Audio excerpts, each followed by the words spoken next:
네, 하나님 말씀 출애굽기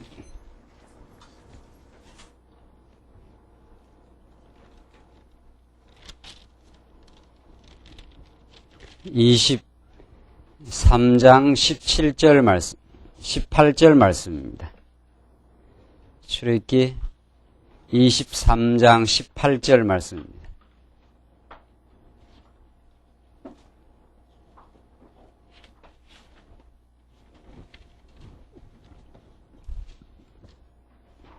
네, 새신 줄 알고 봉독 드리겠습니다. 우리 하나님 말씀 출애굽기 23장 18절 말씀입니다. 너는 내 희생의 피를 유교병과 함께 드리지 말며 내 절기 희생의 기름을 아침까지 남기지 말지니라. 너의 토지에서 처음 익은 열매의 첫 것을 가져다가 너의 하나님 여호와의 전에 드릴지니라. 너는 염소 새끼를 그 어미의 젖으로 삶지 말지니라. 내가 사자를 내 앞서 보내어 길에서 너를 보호하여 너로 내가 예비한 곳에 이르게 하리니 너희는 삼가 그 목소리를 청종하고 그를 노엽게 하지 말라. 그가 너희 허물을 사하지 아니할 것은 내 이름이 그에게 있음이라. 내가 그 목소리를 잘 청종하고 나의 모든 말대로 행하면 내가 내 원수에게 원수가 되고 내 대적에게 대적이 될지라. 나의 사자가 내 앞서가서 너를 아모리 사람과 헷 사람과 브리스 사람과 가나안 사람과 히위 사람과 여부스 사람에게로 인도하고 나는 그들을 끊으리니 너는 그들의 신을 숭배하지 말며 섬기지 말며 그들의 소유를 본받지 말고 그들을 다 회파하며 그 주상을 타파하고 너의 하나님 여호와를 섬기라. 우선 25절까지 봉독드렸습니다. 우리는 한 달 동안 방학을 하고 오늘 새로 만나서 반갑고, 이제 출애굽기 말씀 여러분들 지난번까지 공부한 내용을 이제 다시 한번 상기하면서 오늘 공부해 나갈 그 내용의 흐름을 파악하도록 그렇게 하십시다. 지금까지 이제 전통적으로 창세기 혹은 출애굽기, 레위기, 민수기 이런 방식으로 하나님의 말씀을 이해해온 전통적인 이해 방식, 그것이 성경을 전체적으로 또 줄기 잡아서 보는데 얼마나 많은 장애가 되어 왔다는 사실을 우리는 누차 강조를 해왔습니다. 창세기라는 말, 출애굽기라는 말, 레위라는 말 자체가 성경의 연속적인 진리의 흐름을 이제 담보하지를 못합니다. 이어주지를 못한다는 거죠. 창세기라 하는 것은 세상을 창조한 기록 이런 뜻이니까 그것은 창세기에서 1장 2장 내용에 밖에 나오지 않습니다. 세상을 창조한 기록은. 그리고 나서 이제 아담이 타락하고 그 이후에 계속해서 언약 자손들 아브라함, 이삭, 야곱으로 이어지는 언약 자손들의 계보가 나오고 그들을 하나님께서 부르시고 그들의 허물과 실수에도 불구하고 끝내 언약 자손들을 지켜가시고 보호하시고 계승해 나가시는 하나님의 역사가 창세기 후반부가 아니라 3장 이후로부터 타락 이후로부터 계속해서 이어져 나가는 말씀입니다. 그러니까 창세기라는 말이 창세기 50장 전체의 제목이 될 수가 없는 거죠. 그래서 우리는 그렇구나. 이 창세기라는 말 자체가 원래 히브리 원문에 붙어 있는 내용도 아닙니다.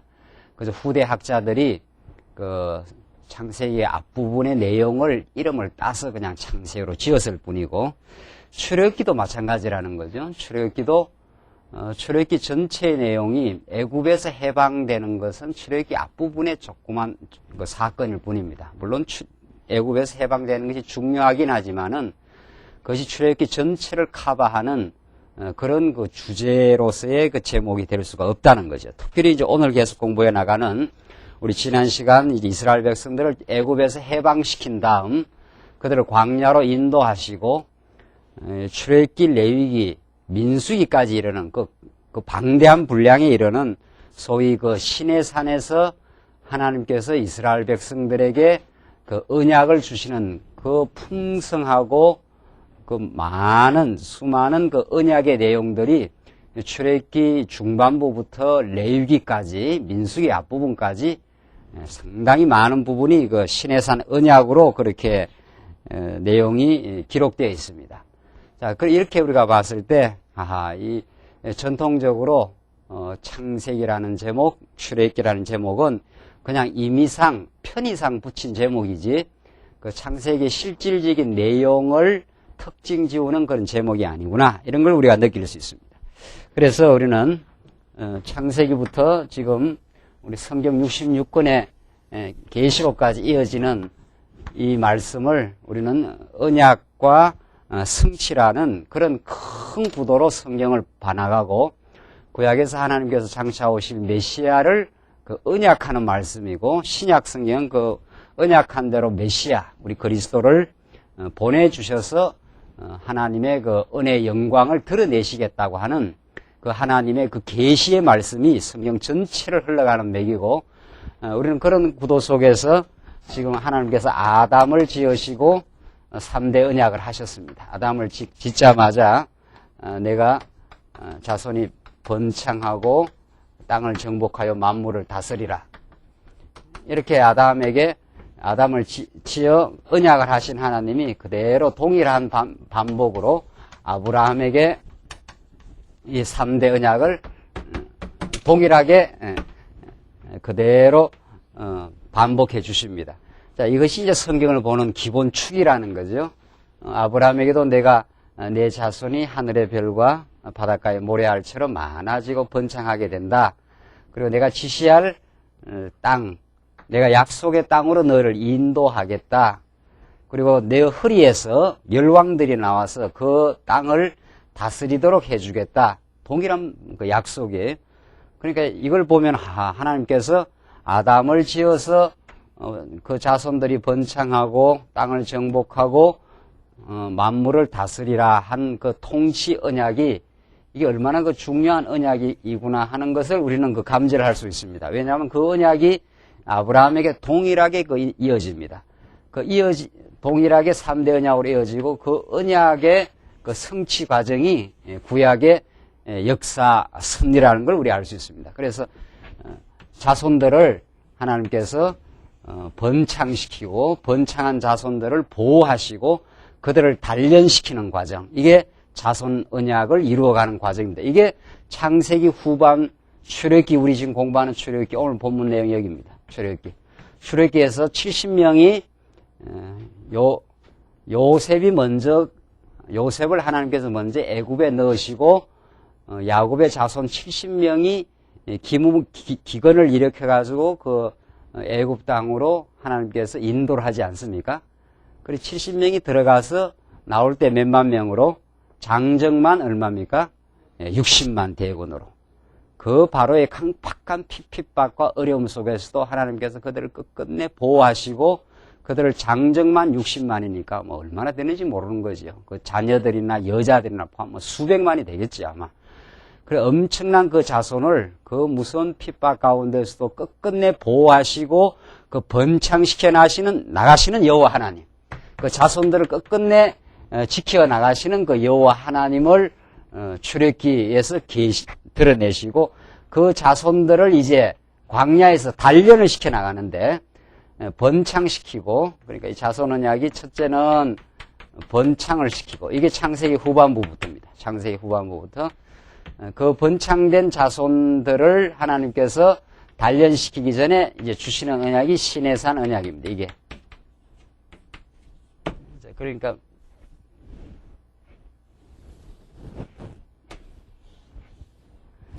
이렇게 돼 있지 않습니까? 이 애굽이고,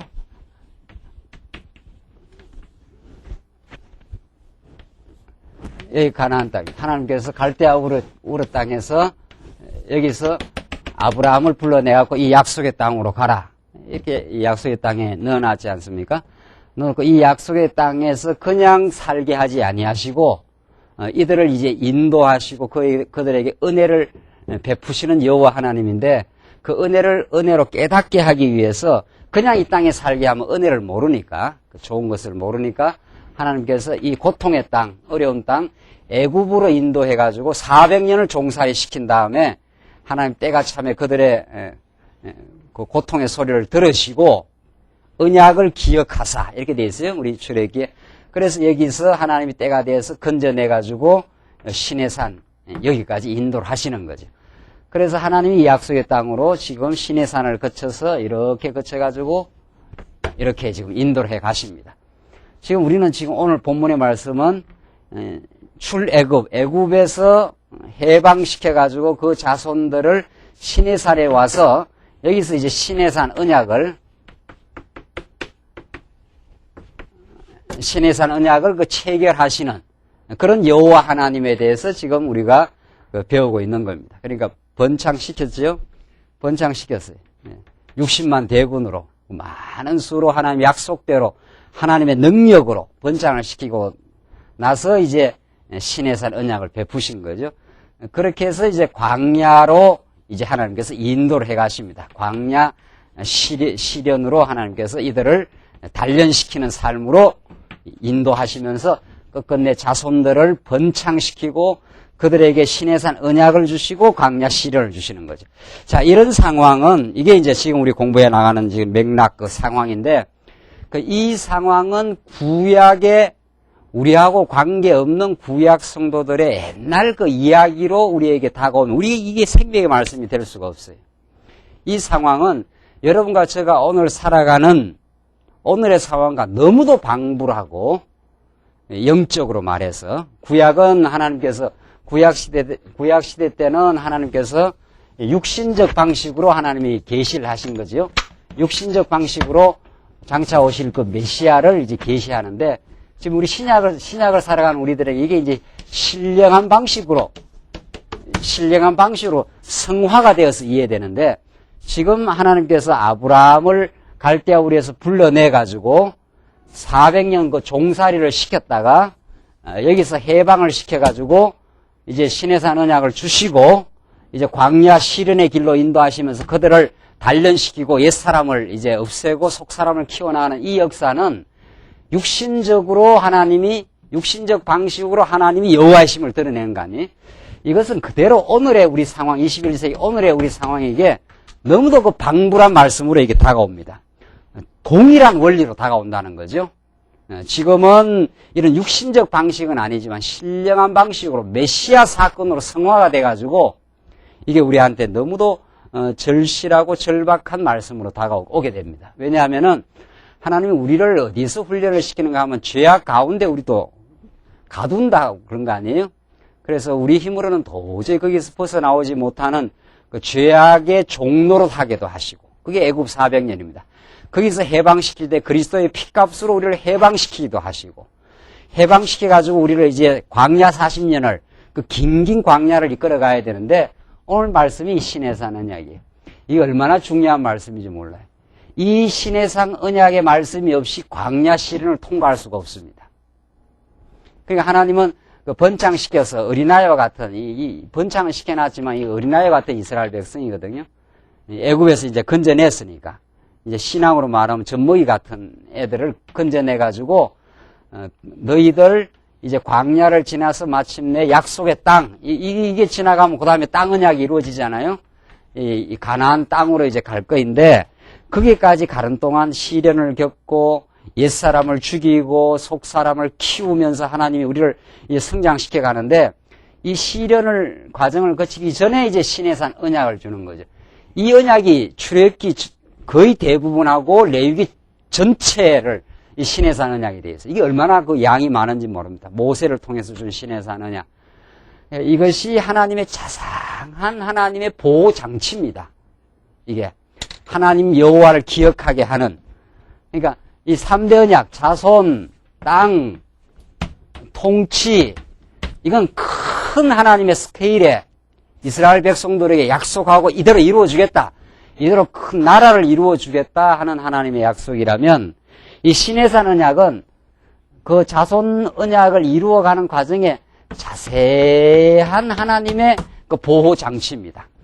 뭐 십계명은 이렇게 지키고 율례는 이렇게 지키고 너희들 성막은 이렇게 만들고 성구는 이렇게 만들고 제사장은 이렇게 옷을 입어야 되고 먹는 건 이렇게 먹어야 되고 이런 건 먹지 말아야 되고 계속 이 자세한 이스라엘 백성들의 일거수일투족의 모든 생활들, 그들이 범죄했을 때 용서받을 수 있는 그 자상한 길들을 이 신의 산 언약에서 자세하게 가르쳐 주는 거죠. 그러니까 우리 애기 저기 엄마가 안고 있지 않아요?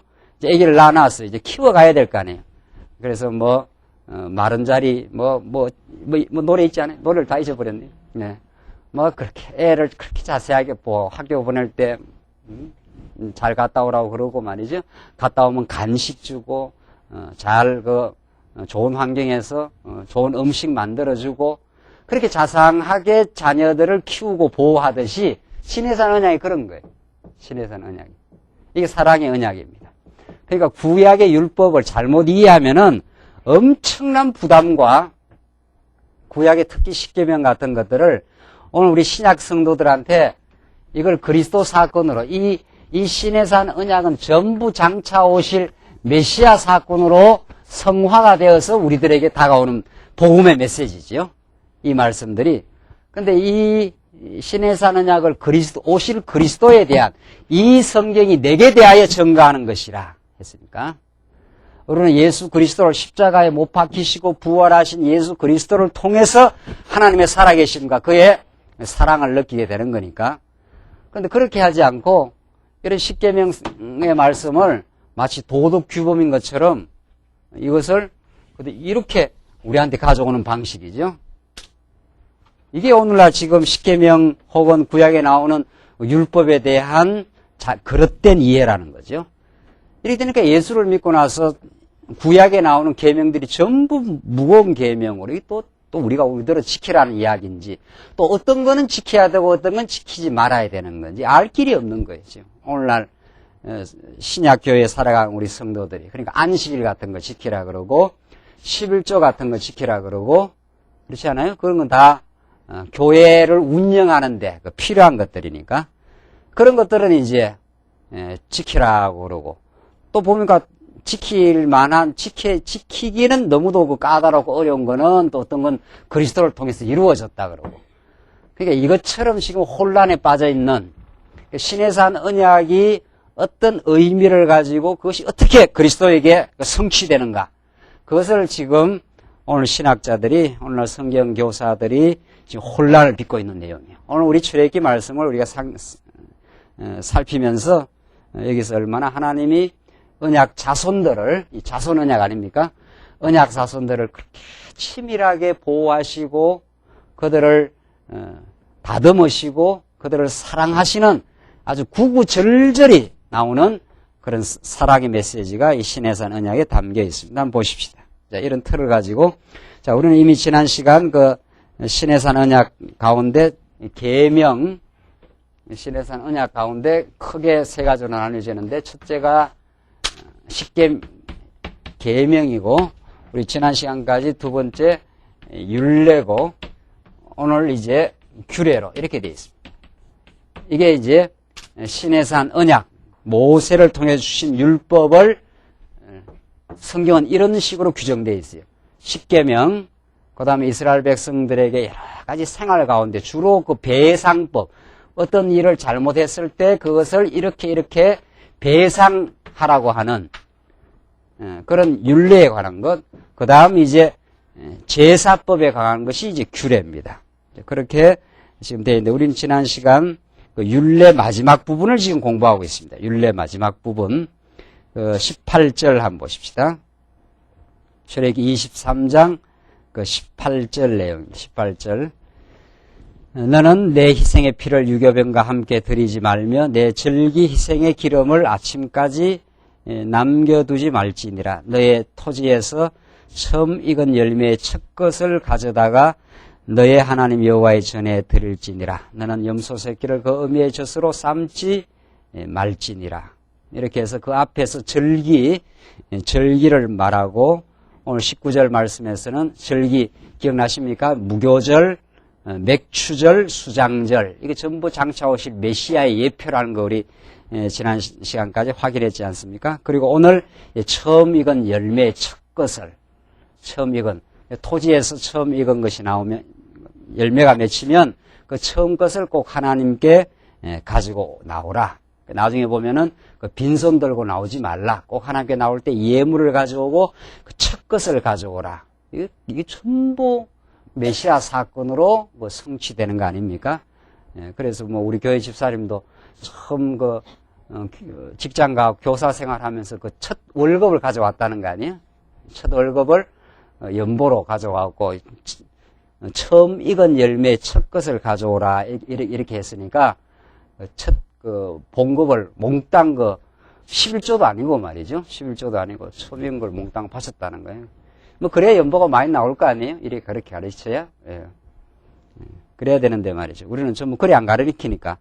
처음 익은 열매의 첫 것, 이 장차 오실 첫 열매로서의 그리스도, 예수님이 첫 아들로 태어나시고 부활의 첫 열매가 되셔서 여러분과 저를 완전히 사망 권세에서 해방시키시고 우리를 완전한 부활의 삶으로 영생의 길로 인도해 가시는 그 첫 열매 되신 예수 그리스도에 대한 다 예표적 사건인 거죠.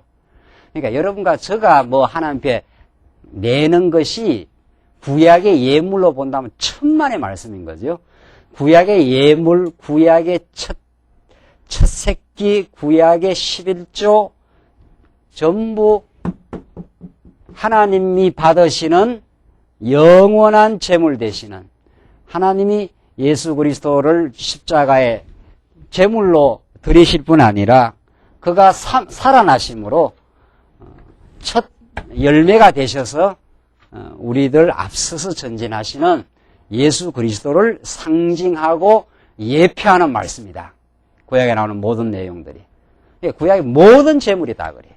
11조도. 그렇지요. 여기 처음 읽은 열매 첫 것도 그렇지요. 그래서 전부 이 구약의 이 시내산 언약을 지금 우리 율례를 배우지 않아요? 이 율례를 통해서 우리를 대속해 주시고 우리를 위해서 부활하신 그리스도. 그래서 우리가 지금 모든 죄를 사함을 받고 우리는 그리스도를 따라서 우리도 부활하게 되는 거거든요. 그걸 가리키는 거지 여러분과 저의 주머니 속에서 뭐 내놔라는 소리가 아니라는 거죠. 그런 이야기가 아니. 그렇게 이 성경을 오늘 우리들한테 적용시키면은 완전히 진리의 내용이 변질을 일으켜버리는 거죠. 진리의 내용이 왜곡 현상을 일으켜.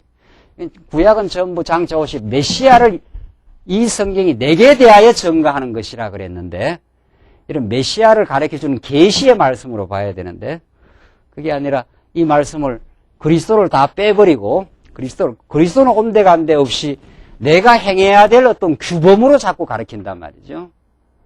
그러니까 이게 얼마나 그 진리가 변질되겠느냐는 거죠. 그러니까 이제 우리 신약의 빛으로 예수 그리스도의 빛으로 구약을 이렇게 비추어 보면은 구약에 우리를 사랑하시고 우리를 위해서 죽으시고 우리를 의롭다 하기 위해서 첫 열매가 돼서 살아나신 그리스도가 이 성경 말씀에서 계속 부하게 되는 거죠. 그러니까 우리가 이 말씀이 내게 생명의 말씀이 되고 그리스도가 첫 열매가 되기 때문에 우리도 나중에 다 그리스도를 따라서 하나님께 바침받는 하나님의 거룩한 백성이 될 수 있다는 그 진리의 메시지가 여기 담겨 있다는 거죠. 그래서 20절을 계속 보십시다.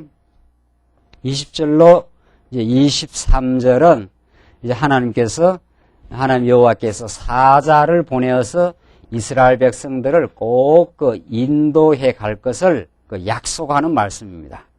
20절로 23절을 보십시다. 20절로 33절. 내가 사자를 내 앞서 보내어 길에서 너를 보호하여 너로 내가 예비한 곳에 이르게 하리니. 이 보십시오. 20절.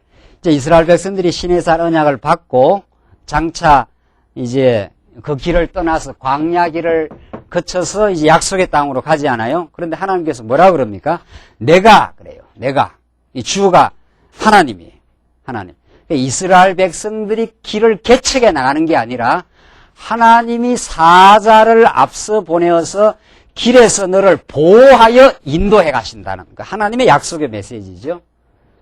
이 말씀을 그대로 우리가 깨닫고 확신하느냐, 이 말씀을 깨닫지 못하고 내가 내 인생길을 개척하느냐에 따라서 너무도 우리 삶의 무게가 달라지는 거죠.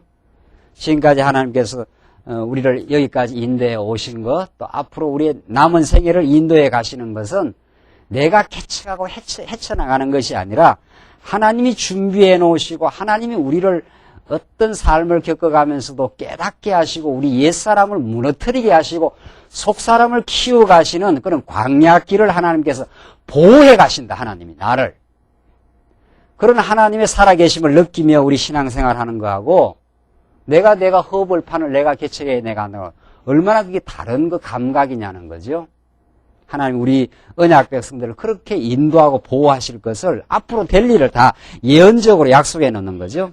다시 보십시오. 내가 사자를 내 앞서 보내어 있잖아요.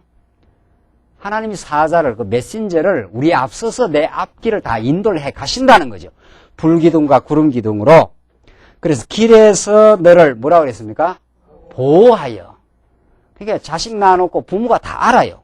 이 자식이 어느 정도 클 건지, 크면 학교 가야 되고, 또 학교 나와서는 어떻게 해야 되니, 그 부모가 다 뒤에서 보고 있습니다. 또 앞에서 다 이렇게 학교 갈 거, 또 나중에 그 교육보험 들어가고 대학교 갈 거, 그거 다 이미 부모가 다 알아서 챙기고 있어요. 그 아이는 부모의 품 안에서 그냥 즐겁게 학교 다녀오면 되는 거고, 자기 할 일이 공부면 그 공부에 그냥 성실하면 되는 거지, 그 외에는 모두가 다 그 부모가 다 맡아서 다 보호하고 인도해 간다는 거죠. 그게 우리 그 육신의 부모도 그렇게 자식을 낳아놓으면은 그 자식이 커서 아주 담대해서 나중에 군대 갈 때까지 이제 광야라 시련이라는 건 상당히 자라가지고 1차 시련, 2차 시련, 3차 시련을 겪으면서 아주 강건해져 가는 거거든요. 그렇게 되기까지 그 부모가 다 앞뒤를 다 재가지고 인도하고 보호합니다. 미리 다 준비를 해 놓습니다. 그래서 하나님께서 그걸 하도 못 믿으니까, 인간이 그걸 워낙 안 믿고 하니까, 그 예수님이 그 마태복음에서는 그 하늘의 공중에 나는 새를 봐라. 들의 그 백합화를 봐라. 그들은 길쌈도 아니하고, 다 공중의 새는 수과여 곡간에 그 들이지도 않아도 그들이 다 먹고 그들이 다 입고 다 하지 않느냐. 우리가 그렇게 안 믿습니다. 지금 이렇게 말씀을 들어도 내 앞서서 보호해서 인도해 간다 그래도 또 문 열고 나가면 또 내가 다 해야 돼요. 내가 다 굶어지고 내가 다 걱정하고 염려하고 이래야 사는 줄 알거든요. 그게 예수님이 하도 답답하니까 그런 야 이 바보는 아니지만은 이 미련한 우리 어리석은 인생아 말이지. 이 공중에 나는 새를 봐라. 새들이 저 곡간에 들이고 뭐 준비하고 뭐 그렇게 하느냐 말이지. 지대로 돌아다니며 해도 하나님이 그들을 다 먹이고 입히고 하지 않느냐. 들의 그 백합화를 봐라. 솔로몬의 그 지은 것으로도 그 백합화만 못하다. 하나님이 그 백합화를 그렇게 꽃 피도록 하나님께서 다 보호하고 인도한다. 하물며 너희일까 보냐. 하물며 너희일까 보냐. 그러잖아요. 그 들의 백합화나 공중에 나는 새가 너희와 그 비교할 수 있겠느냐 말이죠.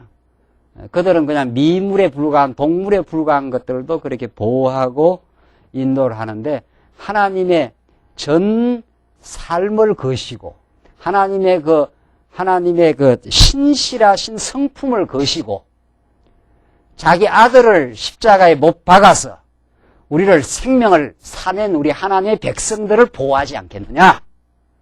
너는 그의 나라와 그의 의를 구하라. 그러면 이 모든 것을 너에게 다 하시리라. 하나님께서 그게 약속이에요. 그게 약속의 메시지예요.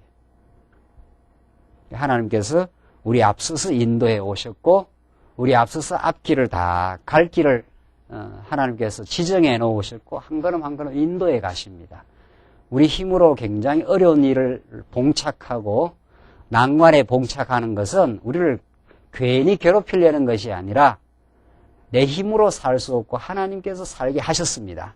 하나님께서 이 난관도 헤쳐나가게 하실 겁니다는 그 믿음을 키우게 하시려는 하나님의 장치일 뿐입니다. 우리가 워낙 하나님을 잘 안 믿고 내 뜻대로 내 힘대로 살려고 하기 때문에 그래서 내 힘으로는 안 되는 어려운 난관을 그렇게 봉착하게 하는 거죠. 그렇게 해서 대적을 만나게도 하시고 그 대적의 도전 속에서도 하나님께서 보호하시고 인도해 가십니다. 그게 이제 광야길이거든요. 그래서 지금 앞으로 광야길을 가기 전에 하나님이 어린아이와 같은 이스라엘 백성들에게 지금 주시는 그 율례 가운데 내가 너희들을 다 보호하니까 걱정하지 말고 너는 내가 주는 언약, 시내산 언약이라 잘 지키라. 그때그때 갈 때마다 율례 지킬 거 지키고 규례 지킬 거 지키고 십계명은 다 어기게 돼 있어요. 이스라엘 백성들. 십계명 다 어겨서 십계명대로 말하면 이스라엘 백성들 다 범죄한 죄인들이 되어서 그 죄값대로 말하면은 여기 갈 수가 없어요. 이 땅에. 만약에 행위대로 말한다면 이스라엘 백성들 여기서 그냥 다 멸망해서 죽어야 되는데 그때마다 내가 규례를 줘가지고 너희들의 모든 죄들을 사해주겠다. 성전에 가서 범죄할 때마다 성전에 가서 예물을 가지고 가서 그래서 거기서 양을 잡아가지고 피를 흘려서 그것을 지성소 속죄소에 뿌려라. 그러면 내가 너희들의 모든 죄를 사하고 너희를 보호해서 인도해 가겠다. 이게 부모가 자식 이거 크면서 실수하고 어리석고 똥 사고 오줌 싸고 학교 가서 뭐 사고도 치고 이런 거 다 안다는 거예요. 그때마다 부모가 다 보호해 주겠다는 거예요. 그러니까 너는 나를 믿고 그냥 살면 돼 이런 말이죠. 그래서 지금 이스라엘 백성들에게 너를 보호하여 너로 내 예비한 곳에 이르게 하리니 나오잖아요. 내가 예비한 곳에 이르게 하리니. 그 성경은 다 약속의 메시지. 이 약속대로 그 후대에 그래요. 이렇게 했다는 거죠. 우리는 지금 이 출애굽기 말씀만 공부하는 게 아니라 나중에 민수기를 거쳐서 신명기를 거쳐서 여호수아 말씀 알고 있지 않아요? 그 이 약속대로 그대로 또 이루어진 거지요. 이스라엘 백성들에게. 하나님이 정말 믿을 만한 분이야. 이렇게 되는 거지요. 이르게 하리니 한 대로 하나님이 이스라엘 백성들을 40년을 반드시 통과시켜가지고 그 무서운 가나안 칠족속들이 자리 잡고 있는 그 가나안 땅으로 이르게 하신 하나님이 그 약속을 이루어내신 분. 그 성경은 전부 크게도 약속대로 이루시고 작게도 약속대로 이루시면서 하나님이 얼마나 신실한 분인가, 얼마나 능력이 많으신 분인가 이걸 우리들에게 가르쳐 주신 거지요. 그래서 이게 약속의 메시지입니다. 21절 보십시다. 출애굽기 21절 너희는 삼가 그 목소리를 청종하고 그를 노엽게 하지 말라. 그가 너희 허물을 사하지 아니할 것은 내 이름이 그에게 있음이니라. 내가 그 목소리를 잘 청종하고 나의 모든 말대로 행하면 내가 내 원수에게 원수가 되고 내 대적에게 대적이 될지라. 나의 사자가 내 앞서 가서 너를 아모리 사람과 헷 사람과 브리스 사람과 가나안 사람과 히위 사람과 여부스 사람, 이게 가나안 칠족속입니다. 이게 그 가나안 땅에 있는 대적들이죠. 에게로 인도하고 나는 그들을 끊으리니 너는 그들의 신을 숭배하지 말며 섬기지 말며 너희 그들의 소위를 본받지 말고 그들을 다 회파하고 그 주상을 타파하고 너의 하나님 여호와를 섬기라. 그래야면 여호와가 너희의 양식과 물에 복을 내리고 너희 중에 병을 제하리니 내 나라에 낙태하는 자가 없고 잉태 못하는 자가 없을 것이라. 내가 너의 날수를 채우리라. 하나님께서 다 인도하겠다. 예비한 곳 그 가나안 땅으로 인도할 것이니까 그때 내 목소리를 잘 청종해서 그래서 그들의 신을 숭배하지 말라. 그 우상을 따르지 말라. 하나님이 너희에게 다 그러니까 하나님이 약속대로 그들을 시내산 언약을 줘가지고 광야 시련의 땅이지만 다 인도해서 약속의 땅으로 하나님께서 인도를 하겠다. 그래서 하나님이 그들에게 사랑을 확정시켜 주겠다는 거죠. 그때 너희들 그 땅에 들어가서 그들의 신을 숭배하지 말라. 이건 그 쉬운 거예요. 그러니까 그 부모의 사랑을 40년 동안 다 느껴온 거죠. 이스라엘 백성들이 여기서 건져내가지고 이 땅에서 40년 동안 철저하게 보호하고 인도해서 이 땅에 들어가서 이들이 섬기는 신을 섬기지 말라. 그러니까 이 긴 세월 동안 이스라엘 백성들이 하나님이 실수하고 범죄해도 그때마다 싸매고 그때마다 싸매면서 이렇게 인도를 해왔거든요. 그러니까 여호수아가 이 땅에 들어가서 나와 내 집은 여호와만을 섬기리니 그렇게 나오지 않아요? 하나님을 섬기는 것은 이스라엘 백성들이 잘나서 섬기는 것이 아니라 원래 그렇게 섬길 만한 그런 백성들이 아니라 이스라엘 백성은 그런 섬기는 백성이 아닙니다. 그들은 여기서 계속해서 범죄하고 하나님 배반한 족속들이지요. 그렇지 않아요? 그런 자들을 하나님 보호하시고 인도하시고 키워내셨기 때문에 그렇게 성장을 시켜놨기 때문에 많이 하나님의 은혜를 깨닫고 나서 이 땅에 들어가서 다른 신들을 이제 안 섬기게 된다는 거죠. 그게 얼마나 쉬운 건지 몰라요. 그러니까 하나님의 은혜를 깨닫고 살아가는 성도는 하나님 섬기는 것이 무겁질 않습니다. 그게 가볍다는 거죠. 그러니까 예수님이 우리에게 메어주는 멍에는 쉽고 뭐라 그랬습니까? 가벼움이라. 그리고 이 신앙생활이라는 것이 무거운 게 아니에요. 하나님의 은혜를 깨닫기 시작하면 예수 그리스도를 깊이 깨달아가면 그의 멍에를 메는 것은 하나님을 섬기는 것이 얼마나 쉬운지 모른다는 거죠. 부모의 사랑과 은혜를 깨달은 사람이 부모 효도하는 것은 즐겁고 쉬운 거지 그게 무거운 게 아니라는 거죠. 부모의 은혜를 깨닫지 못한 자녀들은 그 어린 자녀들은 뭐 좀 하라 그래도 안 해. 뭘 좀 하라 그래도. 그러나 성장해서 부모가 얼마나 나를 위해서 고생을 많이 했는가. 이걸 깨닫는 자녀는 부모 섬기는 것이 어렵질 않습니다. 하나님 섬기는 것이 그렇게 쉽고 즐겁다는 거죠. 그것이 우리 기독교 신앙 아닙니까? 그러니까 그걸 지금 오늘날 성도들이 다 놓치고 있는 부분들이죠. 예수 믿는 것이 힘들고 교회 나와서 봉사하는 것이 힘든 것은 원천적으로 하나님의 은혜를 깨닫지 못해서 그래요. 오늘 본문의 말씀이 나오는 대로 내가 너를 보호하고 인도하리니 그랬지 않았어요? 내가 너를 다 지키고 사랑해서 길러주겠다. 그러니까 들어가서 너희들 나만을 섬겨라는 거죠. 그것이 또 그들의 행복입니다. 그들이 이 약속의 메시지대로 이스라엘 백성은 훗날 그대로 그 약속이 이루어집니다. 27절을 보십시다. 27절 계속 보시면 내가 내 위엄을 내 앞서 보내어 너희 이를 곳의 모든 백성을 파하고 너의 모든 원수로 너를 등지게 할 것이며 나오잖아요. 여기도 그 땅에 들어가면은 내 위엄을 내 앞서 보내겠다. 하나님의 그 위엄을 하나님의 그 능력을 갖다가 과시해가지고 너의 이를 곳의 모든 백성을 파하며 나오죠. 이게 여호수아 우리 다 공부한 대로 얼마나 파죽지세로 가는 곳곳마다 무너뜨려 나가지 않아요? 이 하나님께서 다 정복하게 하겠다는 거죠. 그래서 내가 왕벌을 내 앞에 보내리니 그 벌이 히위 족속과 가나안 족속과 헷 족속을 내 앞에서 쫓아내리라. 이게 하나님 비유예요. 왕벌을 내 앞에 보내고 하나님께서 다 앞서서 전진해서 해주겠다.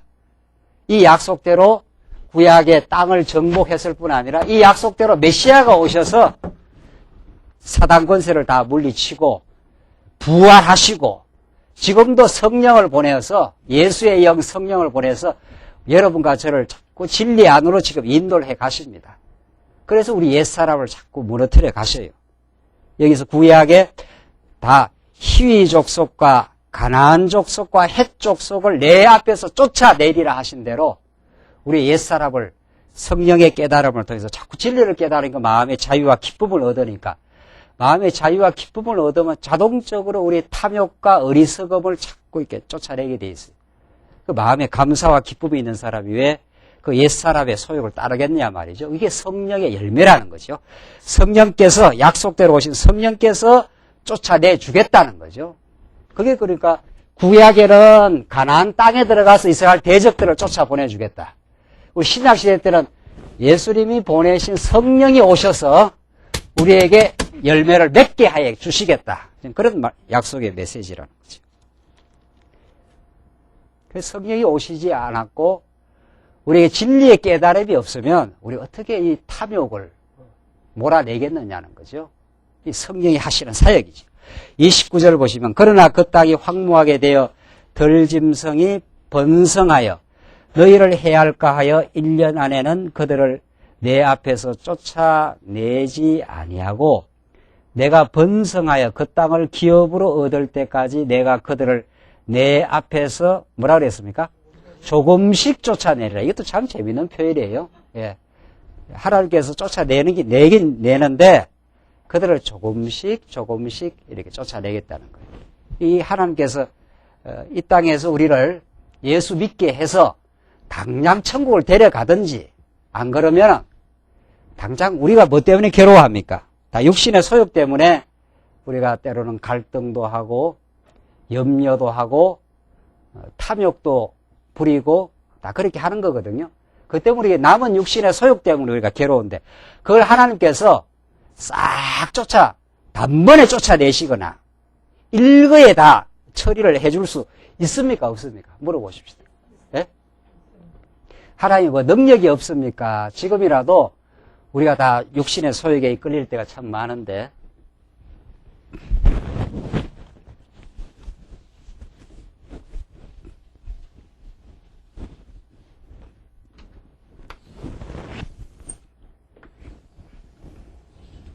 하나님께서 아담을 빛 가운데 지어놨는데 어둠의 유혹을 받아가지고 이렇게 어두운 가운데 떨어져 버렸지 않습니까? 이게 이제 하나님이 하시는 일이에요. 하나님이 그 인도하시는 일이 그렇습니다. 그래서 이게 빛이고 이게 어둠입니다. 하나님 빛 가운데 지어놓은 아담이 어둠의 유혹을 받아가지고 이 어두운 가운데 떨어져 있어요. 이게 이제 타락된 상태입니다. 이게 애굽입니다. 이게 이스라엘 백성들을 하나님께서 빛 가운데만 살게 하시는 것이 아니라 하나님이 어두움 가운데 가두신다는 거지요. 하나님 이스라엘 백성들을 약속의 땅, 이 아브라함을 불러내어서 이 약속의 땅에만 살게 하면 얼마나 좋겠어요. 그러면 고생할 것도 없고 이 젖과 꿀이 흐르는 땅에서 여기도 먹고 사느라고 뭐 나가서 고생할 이유도 없고 그냥 주렁주렁 달린 거 먹고 말이죠. 그렇게 하면 하나님 섬기고 잘 살 것 같지요? 그렇지 않습니다. 만약 에덴 동산에서 아담이 그냥 살았으면 지금도 뭐하고 다닌다고요? 에덴 동산에서 아담이 지금 살고 있으면 지금 뭐하고 다니겠냐 말이죠. 하나님 막 섬기고 찬양하고 행복한 그렇게 살 것 같습니까? 그렇지 않습니다. 뭐하고 다닌다 그랬어요, 아담이. 지금 에덴 동산에서 이 죄악이 가득 찬 이 세상이 아니라 그 죄가 없는 곳 아닙니까? 그것에서 에덴 동산에서 지금 만약에 계속 살고 있으면 아담이 감격해서 행복해서 그렇게 살 것 같으냐 말이죠. 지금 뭐하고 다니겠어요, 아담이? 아담이 에덴 동산에 지금 그냥 타락 안 하고 그냥 있으면 뭐하고 다니겠어요? 이거보다 더 좋은 거 없냐 이러고 짜증 부리고 다닙니다. 고생을 한 번도 안 해봤기 때문에 안 좋은 걸 경험 안 해봤기 때문에 그 빛의 세계를 빛으로 느끼질 못합니다. 이게 이제 인간의 참 존재 방식입니다. 우리 아이들 요즘에 고생을 안 해봤기 때문에 부모 품에서 옛날 60년대 옛날 50년대 6.25 동란 일제 먹고 살기 어려웠대 이런 걸 지내지 보니까 아이들이 짜증이 더 많아요. 지금 아무리 잘해줘도 잘해준 걸 느끼질 못해요. 그게 우리 인간의 어리석음이에요. 그래서 하나님께서 여기다 그냥 두질 않습니다. 여기다 두면은 아주 좋을 것 같지요. 그래서 이게 한 번씩 고생을 좀 시켜야 된다는 거 아니에요? 고생을. 그래서 하나님이 고생시키려고 이쪽에 집어넣어놨어요. 여기 애굽의 400년 종살이를 거쳐봐야 여기에서 자유의 세계가 얼마나 좋은지를 그때야 느껴요. 우리 지금 기성세대들은 얼마나 지금 지금이 한국 경제가 그 좋은 걸 느낀다는 거 아니에요. 우리 어린애들은 그걸 그냥 풍요의 세대에 그냥 자라버렸기 때문에 그걸 절대로 못 느낍니다. 그리고 이놈들이 깨달으려면 한번 고생을 해봐야 돼. 지가 나가서 무슨 고생을 하든 해봐야 된다. 그래서 하나님께서 이곳에 두지 않고 애굽이라고 하는 400년 종살이를 시키고 여기서 바로 데려오는 것도 아니에요. 계속 여기서 광야 시련을 거쳐서 그래야 그 감각이 들어오는 거죠. 아, 이게 정말 하나님이 은혜의 땅이구나. 이게 복락의 땅이구나. 그걸 그때 느낍니다. 그래서 하나님이 아담을 여기다 지어놓고 이 빛 가운데 두시는 게 아니라 어디 가운데? 예, 어두움 가운데 가두어 놨어요. 그래서 하늘의 빛으로 오신 예수 그리스도를 만나서 빛 대신 예수 그리스도가 우리의 소망이다. 우리 인생의 진정한. 그 어두움에서 만난 그 빛이라야 빛입니다. 빛에서 빛을 만나면 빛이 안 돼요. 그 어둠에서 방황하고 헤매고 그 고통을 치르고 그걸 나서 빛이 비쳐야 이게 내 삶의 등불이구나. 그걸 깨닫는 시편 기자가 다 그 말 아닙니까? 하나님의 말씀이 내 인생의 그 등불이라 하는 것이 그런 말씀. 그래서 우리를 이곳에서 방황케 하시고 이 빛된 말씀을 듣고 이 빛으로 우리의 그 심령이 올라오게 그렇게 하시는 거죠. 자, 올라왔어요. 올라왔으면 이걸 뭐 한 번에 이렇게 또 옮겨버리지도 않아요. 자꾸 대비시키면서 이걸 남겨두신다는 거 아니에요? 육신의 소유. 그래서 오늘 본문의 말씀대로 말하면은 어떻게 해요? 조금씩 쫓아보낸다 그랬어요. 참 재미나지 않아요? 성경. 네. 그래 조금씩 올라오도록. 이게 우리 신앙생활입니다. 그러니까 우리 신앙생활은 서둘 게 하나도 없어요. 교회 생활은. 세상은 이렇게 바쁘게 돌아가고 경쟁적으로 돌아가도 교회 와서 하나님의 말씀 듣고 여러분들 편히 쉬시면 되고 이제 조금씩 우리를 새롭게 만들어 가시는 그 하나님의 은혜를 경험하고 그 과정을 즐기는 삶입니다. 우리 교회 신앙생활은. 조금씩밖에 안 돼요. 또 그게 또 아주 재미있습니다. 이게. 조금씩 자라는 게. 그 아이가 갑자기 커버리면 그 이상하지 않아요? 그 조숙하면 문제예요. 조숙한 아이들 있잖아요. 한 4살밖에 안 되는 게 말이죠. 아빠, 엄마 내가 마음을 다 알겠어. 뭐 이렇게 하면 그 골치 아픈 거 아니에요? 네. 내가 아빠를 위해서 뭐 수고하려고 한다. 뭐 이렇게도 그 인간이 안 되는 거죠. 4살은 4살대로의 그 천진난만함, 또 어리석음, 뭐 그런 게 있는 거죠. 그 어리석음을 터득하고 지혜를 얻어서 또 1살 자라고, 또 아프기도 하고 또 1살 자라기도 하고, 이렇게 조금씩 자라고. 교회 생활은 그런 맛에 우리 교회 생활을 하는 거죠. 신앙생활을 한다는 거죠. 그 하나님이 아주 한 번에 일거에 쫓아보내지 않습니다. 왜냐하면 이 과정에서 하나님의 인도와 섭리와 하나님이 오래 참으심을 깨달아가라고. 아버지가 굉장히 오래 참아주거든요. 우리 부모가. 이 자식이 이렇게 크기까지 얼마나 오래 참아주는지. 안 참으면 그거 키우겠어요? 지 자식 그거. 그러니까 이렇게 더디게 자라는 것 같아도 그게 진짜로 자라고 그게 아버지의 사랑, 부모의 사랑을 느끼는 것처럼 우리 하나님이 우리를 오래 참아주시고 그때마다 간섭해 주시고 싸매 주시고 그렇게 하면서 자라는 그 기쁨, 성장의 기쁨, 그것을 만끽하라고 하나님께서 그렇게 행하신다는 거죠. 그래서 내 앞에서 그 기업을 얻을 때까지 그들을 내 앞에서 조금씩 쫓아내리라. 일거에 쫓아내지 않겠다. 하나님 능력이 없어 그런 게 아니라는 거죠. 조금씩 쫓아내면서 이 육신의 소욕이 얼마나 어리석은가를 자꾸 깨닫게 하라고. 이 남아있으니까 이 남아있는 어리석음을 행하거든요. 고린도 교회가 그런 거 아니에요? 우리 로마서 지금 배우고 있는데 고린도 교회가 갈등하고 분쟁하고 자기 자랑하고 시기하고 이런 게 남아있어요. 그런데 어릴 때는 이게 신앙이 어릴 때는 그게 남아있는 만큼 신앙이 어린 건데 그것이 어리석은 줄도 잘 모릅니다. 여러분 애들한테 그 어리석다 그래 보십시오. 어리석을 몰라요. 그 어린아이 때를 내가 장성해서는 어린아이 때를 벗어놓으라. 그래 조금 장성하고 나야 아 이게 참 어리석은 거구나.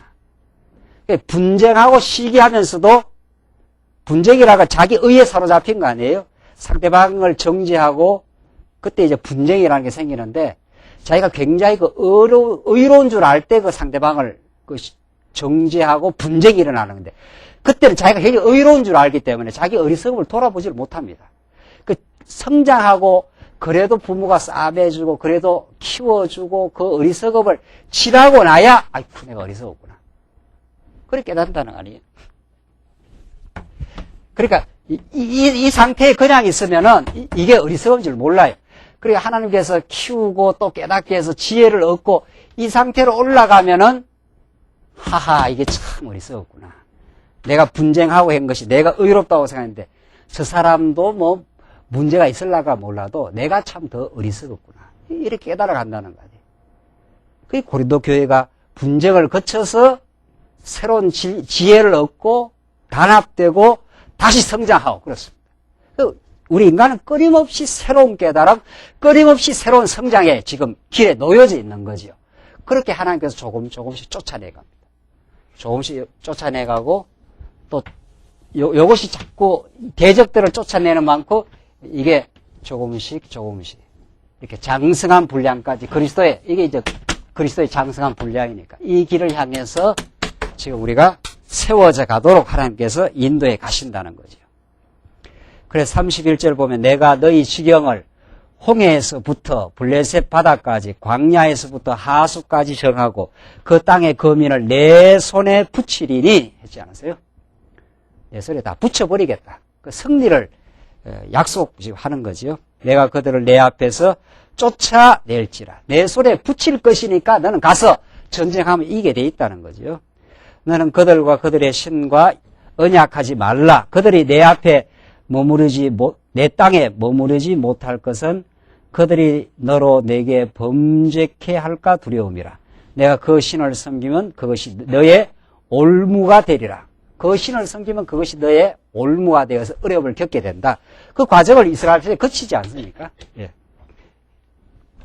이 땅에 가서도 승리가 있지만은 나중에 또 사사시대 때는 또 우상 섬겨갖고 올무가 돼가지고 그 어려움을 겪기도 합니다. 그 훈련의 과정을 거치면서 하나님만을 점점 더 의지하는 삶으로 하나님께서 교육하시고 그들을 성장시키겠다. 지금 그런 말씀이죠. 이게 이제 규례를 주기 전에 하나님께서 이스라엘 백성들에게 이미 앞으로 될 일을 다 약속으로 주신 말씀입니다. 24장 이제 넘어가십시다. 4장으로 넘어가시면 율법 중에 이제 규례를 수행하는 장면인데 24장 전체는 그 규례 수행의 그 준비가 나옵니다. 어떤 이제 준비를 거쳐서 하나님께서 규례를 수행하시니까 이 준비가 아주 대단히 중요한 부분인데 한번 보십시다. 1절로 우선 2절 여호와께서 백성은 경계하고 모세만 가까이 오라고 그렇게 하십니다. 또 모세에게 이르시되 너는 아론과 나답과 아비후와 이스라엘 장로 70인과 함께 여호와께로 올라와 멀리서 경배하고 너 모세만 여호와에게 가까이 나오고 그들은 가까이 나오지 말며 백성은 너와 함께 올라오지 말지니라. 백성은 아예 올라오지도 말라. 하나님께서 모세만 가까이 나오도록. 장차 모세는 그 메시아 예표니까 우리는 그리스도를 통해서 하나님께 나아갈 수 있음을 잘 보여주는 거죠. 우리가 직접 나가면 다 죽습니다. 여러분과 저는 다 죄인들이기 때문에 그래서 하나님 그 지성소에 우리가 나아갈 수 없죠. 1년에 한 차례 누구만 나아가요? 대제사장만 나아가서 속죄 피를 뿌리고 나서 이스라엘 백성들은 밖에서 환호하는데 모세는 우리 앞서서 하나님과 우리의 길을 털어오시는 그 대표적인 인물로 그리스도의 예표적 인물로 우리에게 나타나고 있습니다. 3절 보십시다. 3절로 8절 보시면 모세가 산 아래 단을 쌓고 백성에게 언약의 그 피를 뿌립니다. 언약의 피를 뿌리는 내용인데 모세가 와서 여호와의 모든 말씀과 그 모든 율례를 백성에게 고하매 그들이 한 소리로 응답하여 가로되 여호와의 명하신 모든 말씀을 우리가 준행하리이다. 모세가 여호와의 모든 말씀을 기록하고 이른 아침에 일어나 산 아래 단을 쌓고 이스라엘 12지파대로 12기둥을 세우고 이스라엘 자손의 청년들을 보내어 번제와 서로 화목제를 여호와께 드리게 하고 모세가 피를 취하여 반은 여러 양푼에 담고 반은 단에 뿌리고 언약서를 가져 백성에게 낭독하여 들리매 그들이 가로되 여호와의 모든 말씀을 우리가 준행하리이다. 모세가 그 피를 취하여 백성에게 뿌려 가로되 이는 여호와께서 이 모든 말씀에 대하여 너희와 세우신 언약의 피니라. 예, 이 피를 통해서 하나님과 이스라엘 백성을 그 하나 되게 묶으시는 사건. 이게 장차 오실 예수 그리스도가 우리를 위해서 흘리실 그 보혈의 피를 통해서 하나님과 우리의 모든 백성들을 묶으시는 그 피를 통해서 이스라엘 백성들의 죄를 다 용납하시고 사랑하실 하나님의 그 사랑의 언약의 피입니다. 이게 나중에 새 언약이라 그렇게 말하지 않습니까? 그 다음 9절 보시면은 9절로 11절 보시면 이제 잔치가 벌어지는데 이게 이제 결혼식 잔치나 비슷한 겁니다. 하나님과 이스라엘 백성들이 하나님이 너희 하나님이 되고 너희는 내 백성이 될지니라 해서 그 하나가 되는 그 잔치를 뜻하는데 9절 모세와 아론과 나답과 아이유와 이스라엘 장로 70인이 올라가서 이스라엘 하나님을 보니 그 발 아래는 청옥을 편듯하고 하늘같이 청명하더라. 그러니까 하나님 그 실체는 못 보고 하나님의 그 발 아래만 이렇게 보는 거죠. 지금 11절 하나님이 이스라엘의 존귀한 자들에게 손을 대지 아니하셨고 그들은 하나님을 보고 먹고 어떻게 해요? 마셨더라. 예, 우리 예수 그리스도 안에서 그리스도의 피값으로 말미암아 우리 하나님과 하나 되고 하나님 안에서 우리가 즐거움을 누리는 그 잔치를 누리는 예수 그리스도가 우리의 하늘의 신령한 천국의 그 잔치를 베푸시는 듯한 그런 느낌을 우리에게 줍니다. 12절 보시면은 12절로 이제 마지막까지 18절까지 이제 하나님의 명령을 따라서 모세가 하나님의 산으로 올라갑니다. 여호와께서 모세에게 이르시되 너는 산에 올라 내게로 와서 거기 있으라. 너로 그들을 가르치려고 내가 율법과 계명을 친히 기록한 돌판을 내게 주리라. 모세가 그 종자 여호수아와 함께 일어나 하나님의 산으로 올라가며 장로들에게 이르되 너희는 여기서 우리가 너희에게로 돌아오기까지 기다리라. 아론과 훌이 너희와 함께 하리니 무릇 일이 있는 자는 그들에게로 나아갈지니라 하고 모세가 산에 오르매 구름이 산을 가리며 여호와의 영광이 시내산 위에 머무르고 구름이 6일 동안 산을 가리더니 제7일에 여호와께서 구름 가운데서 모세를 부르시니라. 산 위의 여호와의 영광이 이스라엘 자손의 눈에 맹렬한 불같이 보였고 모세는 구름 속으로 들어가서 산 위에 올랐으며 40일 40야를 산에 있으니라. 자, 이렇게 해서 언약의 피를 다 뿌리고 또 이스라엘 백성들은 다 출행하겠다 약속을 했고 그래서 모세가 드디어 이제 하나님 앞으로 나아가서 이제 율법과 계명과 규례를 다 받으러 올라갑니다. 자, 그래서 모세가 저 규례를 받아 내려오는데 이스라엘 백성들 다 출행하겠다 해놓고 실제로 뭐 하고 있습니까? 나중에 40일 갔다 오니까 뭐 하고 있어요? 예. 금수가지 다 만들어가지고 출행하겠다 하는 말은 다 어디 가버리고, 예. 이게 이제 이스라엘 백성들의 어린, 아직 광야 길을 거치지 아니한, 성장하지 아니한 이스라엘 백성들의 모습입니다. 그러니까 모세가 여기서 하나님으로부터 그 시내산 언약을 이스라엘 백성들 앞으로 가는 길 동안 범죄하고 어리석고 불평하고 원망한 이스라엘 백성들 다 아셔요, 하나님이. 그걸 전부 감싸주고 보호해줄 시내산 언약을 받으러 올라갑니다. 그러니까 여기 이스라엘 백성들 말은 잘하지 않아요? 우리가 다 어떻게 해요? 출행하겠다 해놓고는 실제로는 갔다 오고 나면은 40일 안 보인다고 드디어 오는 줄 알고 어떻게 해요? 금수화지 만들고 전부 하나님 다 제대로 섬기지 않고 배반하는 이스라엘 백성들을 하나님께 끝끝내 보호하시고 인도해 가십니다. 우리 아이 보니까 저녁에 피곤하면 내일 아침에 꼭 일어나서 공부하겠다 그래요. 그러면 이제 그래라 말이죠. 자라 그러고 아침에는 또 딴 핑계가 나와. 저녁에는 그게 아직 이게 재구실을 제대로 못한다는 거죠. 우리가 그렇습니다. 하나님 앞에서 우리 힘으로 하나님 섬길 수가 없어요. 지금 이렇게 말씀을 들어도 강건하고 튼튼하고 하나님의 은혜로 풍성히 채워지기 전에는 또 돌아서면은 또 자기 영광을 위해서 살고 어리석게 삽니다. 그래도 하나님이 그래도 보호하셔요. 그 보호의 장치가 신의 산 언약이라는 거예요. 너희들 갈 때마다 내가 너희들을 안다. 너희 의석업을 내가 잘 알고 있어서 그때마다 너희를 보호하고 인도해 주겠다고 하나님께서 그 풍성하고 자상한 하나님의 보호 장치를 이스라엘 백성에게 주시는 말씀입니다. 조금 쉬었다 하시죠.